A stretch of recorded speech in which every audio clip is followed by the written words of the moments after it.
In today's presentation, we'll be talking about how you can use the concept of self-management to achieve success in your life and to make your best contribution. We will cover topics including having a personal mission and vision statement, specific aspects of self-management, as well as the importance of developing a personal action plan.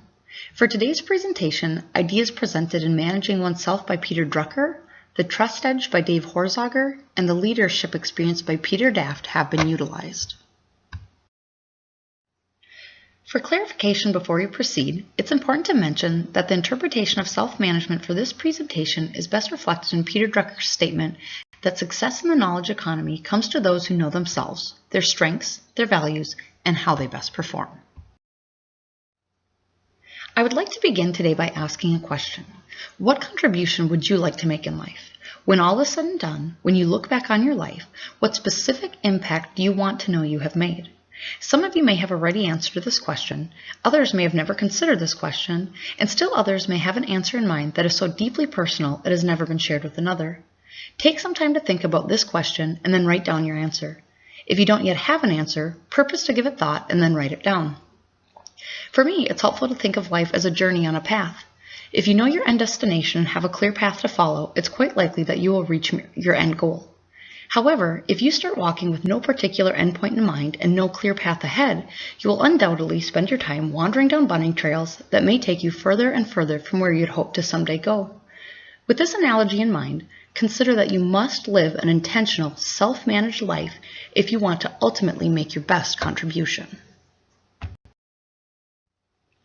One of the first steps in self-management can include forming a personal mission statement.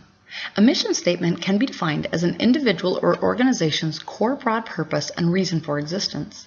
Additionally, according to Horsauger, a mission statement is a powerful tool as it gives an individual or organization clarity of purpose.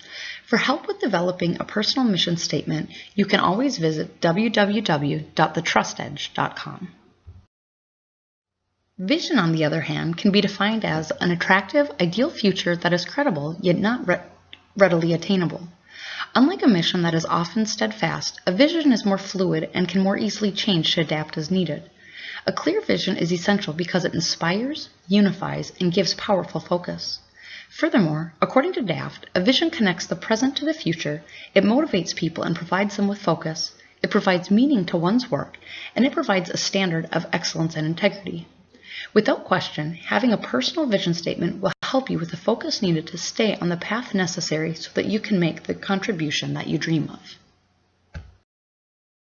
According to Drucker, if you want to be successful at self-management, you need to ask and then clearly answer a few basic questions. These questions include, what are my strengths? How do I perform? What are my values? And where do I belong?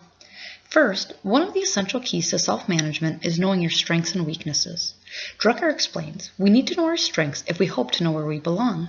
As many of you know, one tremendous tool available for understanding your strengths is StrengthsFinder by Tom Rath. Do you have a clear understanding of your strengths? If so, how do they align with the contribution that you want to make?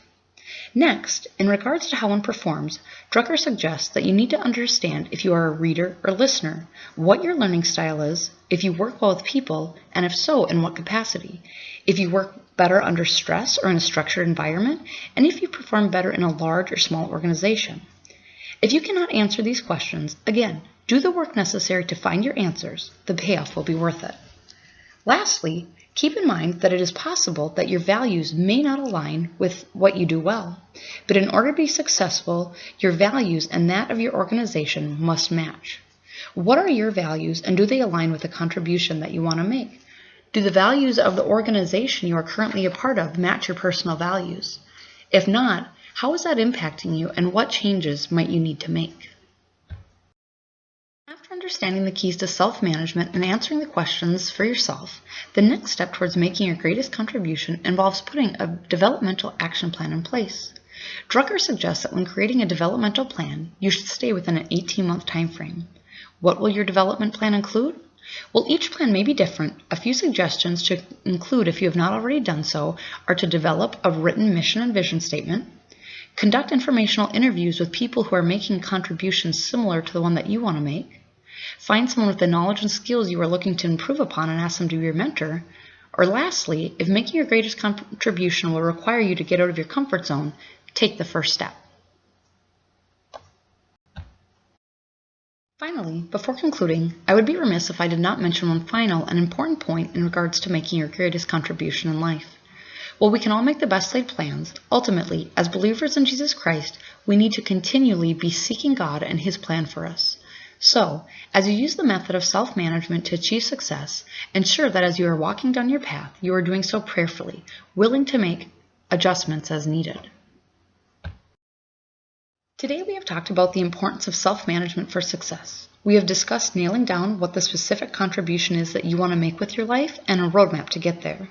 With these tools in place, you can be sure that you will be on the path needed to reach your final destination of making your best contribution. If you have any questions or comments in regard to my presentation, please post them in the group discussion section of Moodle and I will promptly respond. Thank you.